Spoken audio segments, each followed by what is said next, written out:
Question है, हाल ही में विश्व हिंदी दिवस कब मनाया गया है? तो अभी 10 जनवरी को विश्व हिंदी दिवस मनाया गया। तो इस क्वेश्चन का सी ऑप्शन सही है। अच्छा, ये विश्व हिंदी दिवस है, एक राष्ट्रीय हिंदी दिवस भी होता है। जो इंडिया में राष्ट्रीय हिंदी दिवस मनाया जाता है वो कब मनाया जाता है? 14 सितंबर को। और ये क्या है? विश्व हिंदी दिवस। ये 10 जनवरी को मनाया जाता है। अच्छा, ये 10 जनवरी को क्यों मनाया जाता है? तो 10 जनवरी 1975 को नागपुर में जो विश्व हिंदी सम्मेलन आयोजित हुआ था उसकी वर्षगांठ के रूप में हर साल 10 जनवरी को इसे मनाया जाता है। अच्छा, ये पहली बार कब मनाया गया था? तो पहली बार विश्व हिंदी दिवस 2006 में मनाया गया था। तो इस क्वेश्चन से आपको इतनी जानकारी मिलती है। अब ये इंपोर्टेंट डे वाला क्वेश्चन है, तो वीडियो को पॉज करिए और जनवरी में अभी तक जितने भी इंपोर्टेंट डे मैंने आपको बताए हैं सारे बिल्कुल सीक्वेंस में आप कमेंट बॉक्स में लिखिए। अच्छा, आज की इस वीडियो का हम टारगेट रखते हैं 40,000 लाइक का। तो अगर ये वीडियो आपको अच्छा लगता है, हेल्पफुल लगता है, तब आप इस वीडियो को लाइक और शेयर जरूर किया करो। और मैं आपको भी बोलता हूं, डेली मॉर्निंग में उठकर सबसे पहले अपने लिए टारगेट फिक्स करो, चाहे छोटा सा ही टारगेट फिक्स करो, लेकिन डेली मॉर्निंग में उठकर सबसे पहले अपने लिए टारगेट फिक्स करो और फिर अपना पूरा दिन उस टारगेट को अचीव करने में लगा दो। आपकी लाइफ ऑटोमेटिकली अच्छी हो जाएगी। नेक्स्ट क्वेश्चन है, हाल ही में चेन्नई बंदरगाह पर नए तटीय अनुसंधान वाहन सागर अन्वेषिका को किसने राष्ट्र को समर्पित किया है? तो ये एक तटीय अनुसंधान वाहन है सागर अन्वेषिका। इसको राष्ट्र को समर्पित किया है हमारे प्रेजेंट टाइम के केंद्रीय विज्ञान और प्रौद्योगिकी मंत्री डॉक्टर हर्षवर्धन सिंह ने। तो इस क्वेश्चन का बी ऑप्शन सही है। ये सागर के अंदर विभिन्न मुद्दों के बारे में वैज्ञानिक अनुसंधान को मजबूत करेगा। तो इसका नाम आपको याद रखना है, सागर अन्वेषिका। नेक्स्ट क्वेश्चन है, हाल ही में anti doping education and learning platform ADEL, anti doping education and learning platform, इसको किसने लॉन्च किया है? तो इसको वाडा ने लॉन्च किया। तो इस क्वेश्चन का बी ऑप्शन सही है। अब वाडा यानी कि वर्ल्ड एंटी डोपिंग एजेंसी, इसकी स्थापना कब हुई? 1999 में। इसका हेडक्वार्टर कहां पे है? मॉन्ट्रियल में। और मॉन्ट्रियल कहां पे है? तो मॉन्ट्रियल कनाडा का एक शहर है। अच्छा, वाडा के प्रेजेंट टाइम पे प्रेसिडेंट कौन है? विटोल्ड वांका। कौन है? विटोल्ड वांका। नेक्स्ट क्वेश्चन है, हाल ही में कौन सा राज्य सफलतापूर्वक शहरी निकायों के सुधारों को लागू करने वाला तीसरा राज्य बन गया है? तो अभी तेलंगाना सफलतापूर्वक शहरी निकायों के सुधारों को लागू करने वाला तीसरा राज्य बन गया। तो इस क्वेश्चन का डी ऑप्शन सही है। अच्छा, ये तीसरा बना है तो पहले दो कौन से हैं? तो पहले दो हैं आंध्र प्रदेश और मध्य प्रदेश, और ये तीसरा बन गया है तेलंगाना। अब इसका क्या मतलब है शहरी निकायों के सुधारों को लागू करने का? तो जो भी राज्य शहरी निकायों के सुधारों को लागू कर देता है वो खुले बाजार से उधारी लेने का पात्र बन जाता है। तो तेलंगाना भी अब खुले बाजार से उधारी लेने का पात्र हो गया है क्योंकि इसने शहरी निकायों के सुधारों को लागू कर दिया है। अच्छा, कल भी मैंने आपको तेलंगाना से रिलेटेड एक क्वेश्चन बताया था। तेलंगाना के गवर्नमेंट स्कूल के बच्चों ने जैविक चौक बनाए हैं। जैविक चौक चावल के आटे का उपयोग करके, विभिन्न प्रकार की मिट्टी का उपयोग करके और कुछ तेलों का उपयोग करके तेलंगाना के सरकारी स्कूल के बच्चों ने जैविक चौक बनाए हैं। अच्छा, तेलंगाना में कब्बल टाइगर रिजर्व है और एक महापीर हरिना वनस्थली नेशनल पार्क है। ये बहुत पूछा जाता है, महापीर हरिना वनस्थली नेशनल पार्क। काशू ब्रह्मानंद रेड्डी नेशनल पार्क भी है, ये भी एग्जाम में पूछा जाता है, तो इनको आप याद रखिए। नेक्स्ट क्वेश्चन है, हाल ही में गुवाहाटी हाईकोर्ट के नए मुख्य न्यायाधीश के रूप में किसे नियुक्त किया गया है?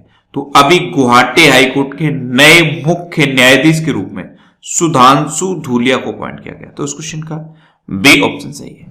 ये है सुधांशु धूलिया और इन्हीं को गुवाहाटी हाईकोर्ट के नए चीफ जस्टिस के रूप में अपॉइंट किया गया है। अच्छा, अभी कुछ नए चीफ जस्टिस बने हैं, सबको मैं आपको बताता हूं। एक तो ये है अरूप कुमार, ये आंध्र प्रदेश हाईकोर्ट के नए चीफ जस्टिस बने हैं। एक है ये राघवेंद्र सिंह चौहान। राघवेंद्र सिंह चौहान ये उत्तराखंड हाईकोर्ट के नए चीफ जस्टिस बने हैं। एक है एस मुरलीधर, ये उड़ीसा हाईकोर्ट के नए चीफ जस्टिस बने हैं। एक है हेमा कोहली, हेमा कोहली तेलंगाना हाईकोर्ट की नई चीफ जस्टिस बनी है और ये पूरे इंडिया में जितने भी हाईकोर्ट हैं उनमें इकलौती महिला चीफ जस्टिस है, तो इनका नाम ज्यादा इंपॉर्टेंट है। हेमा कोहली तेलंगाना हाईकोर्ट की नई चीफ जस्टिस बनी है। अच्छा, पंकज मित्तल जम्मू कश्मीर और लद्दाख हाईकोर्ट के नए चीफ जस्टिस बने हैं। एक है जेके माहेश्वरी यानी कि जितेंद्र कुमार माहेश्वरी, ये सिक्किम हाईकोर्ट के नए चीफ जस्टिस बने हैं। तो ये अभी नए चीफ जस्टिस अपॉइंट हुए हैं, इनके नाम आप याद रखिए। नेक्स्ट क्वेश्चन है, हाल ही में किस राज्य के मुख्यमंत्री ने भ्रमण सारथी योजना के तहत महिलाओं और बुजुर्गों के लिए मुफ्त बस सेवा शुरू की है? तो अभी असम के चीफ मिनिस्टर सर्बानंद सोनोवाल ने भ्रमण सारथी योजना के तहत महिलाओं और बुजुर्गों के लिए मुफ्त बस सेवा शुरू की। तो इस क्वेश्चन का बी ऑप्शन सही है। अब असम ने शुरू की तो ये है मैप में असम। असम की कैपिटल क्या है? दिसपुर। असम के चीफ मिनिस्टर कौन है? सर्बानंद सोनोवाल। और असम के गवर्नर कौन है? जगदीश मुखी। अच्छा, असम में एक रेडियो प्रोग्राम प्रज्ञा शुरू हुआ था। असम में अरुणोदय नाम की एक नई योजना शुरू हुई है। असम में धन्वंतरी योजना भी शुरू हुई है और असम में ही अरुंधति योजना भी शुरू हुई है। धन्वंतरी योजना, अरुंधति योजना और अरुणोदय योजना ये सब असम में शुरू हुई है। असम में भारत का एकमात्र गोल्डन बाघ देखा गया, ये काजीरंगा नेशनल पार्क में देखा गया। अच्छा, असम में Dehing Patkai wild life sanctuary है, इसको नेशनल पार्क में अपग्रेड करने की घोषणा हुई है। असम में पोबा रिजर्व फॉरेस्ट है, पोबा रिजर्व फॉरेस्ट, इनको वाइल्ड लाइफ सेंचुरी में अपग्रेड करने की घोषणा की गई है। अच्छा, असम के लोक नृत्य कौन कौन से हैं? एक है बिहू, एक है बगरुम्बा, एक है भोराल और एक है झूमर। ये असम के इंपोर्टेंट लोक नृत्य हैं, इनको आप याद रखिए। अच्छा, असम में ब्रह्मपुत्र नदी पर ब्रह्मपुत्र मुक्ता नाम का एक क्रूज शुरू हुआ। ब्रह्मपुत्र मुक्ता नाम का नया क्रूज असम में ब्रह्मपुत्र नदी पर शुरू हुआ। अच्छा, असम में नॉर्थ ईस्ट का पहला काव हॉस्पिटल खुला है। असम में एक जगह है डिब्रूगढ़, यहां पे नॉर्थ ईस्ट का पहला काव हॉस्पिटल यानी कि गाय अस्पताल असम में खुला है। इतना आपको असम के बारे में याद रखना है। नेक्स्ट क्वेश्चन है, हाल ही में द क्रॉनिकल ऑफ फिलैंथ्रोपी के द्वारा जारी सबसे बड़े दान की वार्षिक सूची में कौन शीर्ष पर रहा? तो द क्रॉनिकल ऑफ फिलैंथ्रोपी ने एक लिस्ट जारी की है सबसे ज्यादा दान करने वालों की, इसमें जेफ बेजोस टॉप पर आए हैं। तो इस क्वेश्चन का सी ऑप्शन सही है। जेफ बेजोस ने जलवायु परिवर्तन के मुकाबले के लिए 10 अरब डॉलर का दान किया है। इसी के साथ द क्रॉनिकल ऑफ फिलैंथ्रोपी की लिस्ट में सबसे ज्यादा दान करने वालों में टॉप पर है जेफ बेजोस। लेकिन अभी दुनिया के सबसे अमीरों की लिस्ट में जेफ बेजोस दूसरे नंबर पर पहुंच गए हैं। पहले नंबर पर पहुंच गए हैं एलॉन मस्क। नेक्स्ट क्वेश्चन है, किस कंपनी ने वर्चुअल ब्रेकआउट रूम सुविधा शुरू की है? तो अभी माइक्रोसॉफ्ट ने वर्चुअल ब्रेकआउट रूम सुविधा शुरू की। तो इस क्वेश्चन का बी ऑप्शन सही है। जैसे जूम पर वर्चुअल मीटिंग होती है उसी तरह की मीटिंग इसमें हो सकती है वर्चुअल ब्रेकआउट रूम में। इसको माइक्रोसॉफ्ट ने शुरू किया है और माइक्रोसॉफ्ट के प्रेजेंट टाइम पे सीईओ कौन है? सत्या नडेला। कौन है? सत्या नडेला। अच्छा, माइक्रोसॉफ्ट ने अभी क्लारा नाम का एक रोबोट बनाया था, क्लारा रोबोट, ये माइक्रोसॉफ्ट ने बनाया था। और एक भाषा है गोंडी भाषा, इसके लिए ट्रांसलेटर लॉन्च किया था माइक्रोसॉफ्ट ने। तो इतना माइक्रोसॉफ्ट के बारे में याद रखिए। नेक्स्ट क्वेश्चन है, किस देश ने पहली double stack long haul container train शुरू की है?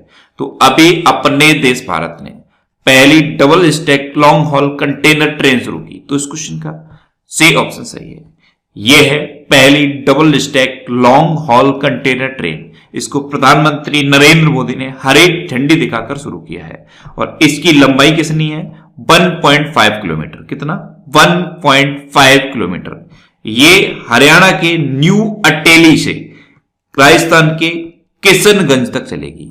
तो दोनों जगह का नाम आपको याद रखना है, हरियाणा के न्यू अटेली से राजस्थान के किशनगंज तक। अच्छा, अभी 100वें किसान रेल की शुरुआत भी प्रधानमंत्री मोदी ने की थी। ये संगोला से शालीमार तक चली। संगोला कहां पे है? महाराष्ट्र में। और शालीमार कहां पे है? पश्चिम बंगाल में। और पहली किसान रेल कहां से कहां तक चली थी? देवलाली से दानापुर तक। देवलाली महाराष्ट्र में है और दानापुर बिहार में है। तो ये सब आप याद रखिए। नेक्स्ट क्वेश्चन है, किस राज्य सरकार ने सिनेमा हॉल में 100% ऑक्यूपेंसी की अनुमति दी है? तो अभी पश्चिम बंगाल गवर्नमेंट ने सिनेमा हॉल में 100% ऑक्यूपेंसी की अनुमति दे दी। तो इस क्वेश्चन का बी ऑप्शन सही है, यानी कि पूरे के पूरे 100% लोग अब सिनेमा हॉल में बैठ सकते हैं। एक्चुअल में अभी 8 जनवरी को कोलकाता इंटरनेशनल फिल्म फेस्टिवल के उद्घाटन के अवसर पर ये सिनेमा हॉल में 100% ऑक्यूपेंसी की अनुमति दी है पश्चिम बंगाल की चीफ मिनिस्टर ममता बनर्जी ने। अब पश्चिम बंगाल की बात है तो ये है मैप में पश्चिम बंगाल। पश्चिम बंगाल की कैपिटल क्या है? कोलकाता। पश्चिम बंगाल के चीफ मिनिस्टर कौन है? ममता बनर्जी। और पश्चिम बंगाल के गवर्नर कौन है? जगदीप धनखड़। कौन है? जगदीप धनखड़। अच्छा, पश्चिम बंगाल में अभी जो कोलकाता इंटरनेशनल फिल्म फेस्टिवल शुरू हुआ है, ये इसका कौन सा संस्करण है? ये इसका 26वां संस्करण है। अच्छा, पश्चिम बंगाल में सनाने ऐप लॉन्च हुआ। सुंदरबन नेशनल पार्क और बुक्सा नेशनल पार्क ये पश्चिम बंगाल में है। जलदपारा वाइल्ड लाइफ सेंचुरी और महानंदा वाइल्ड लाइफ सेंचुरी, ये दोनों वाइल्ड लाइफ सेंचुरी भी पश्चिम बंगाल में है। पश्चिम बंगाल में मातृ स्मृति योजना शुरू हुई और स्नेहर पोरस योजना और प्रोचेस्टा योजना, ये दोनों योजनाएं भी पश्चिम बंगाल में शुरू हुई हैं। नेक्स्ट क्वेश्चन है, हाल ही में किस मंत्रालय ने लद्दाख में संस्कृति और भाषा के मुद्दों के लिए एक पैनल का गठन करने की घोषणा की है? तो अभी गृह मंत्रालय ने लद्दाख में संस्कृति और भाषा के मुद्दों के लिए एक पैनल का गठन करने की घोषणा की। तो इस क्वेश्चन का से ऑप्शन सही है। अब गृह मंत्रालय ने की तो प्रेजेंट टाइम पे हमारे गृह मंत्री कौन है? अमित शाह। कौन है? अमित शाह। और लद्दाख के लिए की है तो लद्दाख में एक हेमिस नेशनल पार्क है, ये आपको याद रखना है। हेमिस नेशनल पार्क ये लद्दाख में है। और लद्दाख के प्रेजेंट टाइम पे लेफ्टिनेंट गवर्नर कौन है? आर के माथुर। कौन है? आर के माथुर। नेक्स्ट क्वेश्चन है, हाल ही में अमेरिका के नवनिर्वाचित राष्ट्रपति जो बाइडेन ने व्हाइट हाउस के उप प्रेस सचिव के रूप में किसे नियुक्त किया है? तो अभी व्हाइट हाउस के उप प्रेस सचिव के रूप में सबरीना सिंह को अपॉइंट किया गया। तो इस क्वेश्चन का बी ऑप्शन सही है, ये है सबरीना सिंह। और इन्हीं को जो बाइडेन ने व्हाइट हाउस के उप प्रेस सचिव के रूप में अपॉइंट किया है। अच्छा, अमेरिका की बात है तो इंडिया और अमेरिका के बीच में कौन कौन सी एक्सरसाइज होती है? कोप इंडिया, टाइगर ट्रम्प, वज्र प्रहार और एक का नाम है युद्ध अभ्यास। ये इंडिया और अमेरिका के बीच की इंपोर्टेंट डिफेंस एक्सरसाइज है। अच्छा, अभी अमेरिका ने ऑफिशियली WHO से अलग होने की घोषणा की थी।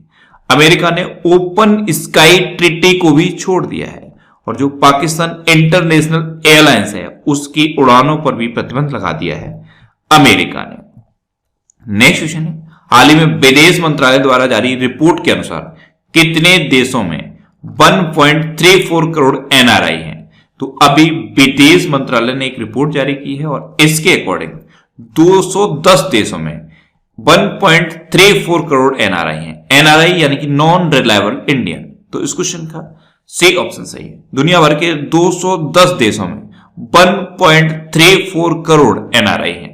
लेकिन यूएसए ने भी अभी कुछ टाइम पहले एक रिपोर्ट जारी की थी, उसके अकॉर्डिंग दुनिया भर के देशों में 1.75 करोड़ NRI है। तो ध्यान रखना, अगर विदेश मंत्रालय हमारे विदेश मंत्रालय का पूछा जाए तो 1.34 करोड़ और यूएस के अकॉर्डिंग पूछा जाए तो 1.75 करोड़। नेक्स्ट क्वेश्चन है, हाल ही में 2 दिवसीय वर्चुअल अंतरराष्ट्रीय अखंड सम्मेलन एजुकॉन 2020 का उद्घाटन किसने किया है? तो हमारे शिक्षा मंत्री हैं रमेश पोखरियाल निशंक। इन्होंने 2 दिवसीय वर्चुअल अंतरराष्ट्रीय अखंड सम्मेलन एजुकॉन 2020 का उद्घाटन किया। तो उस क्वेश्चन का बे ऑप्शन सही है। नेक्स्ट क्वेश्चन है, हाल ही में केंद्र सरकार ने लद्दाख में किस नदी पर 8 जल विद्युत परियोजनाओं को मंजूरी दी? तो अभी केंद्र सरकार ने लद्दाख में सिंधु नदी पर 8 जल विद्युत परियोजनाओं को मंजूरी दी है। तो इस क्वेश्चन का सी ऑप्शन सही है। अब लास्ट वीडियो के क्वेश्चन का आंसर। लास्ट वीडियो में मैंने आपसे क्वेश्चन पूछा था कि हाल ही में विश्व के सबसे धनी व्यक्ति कौन बने हैं?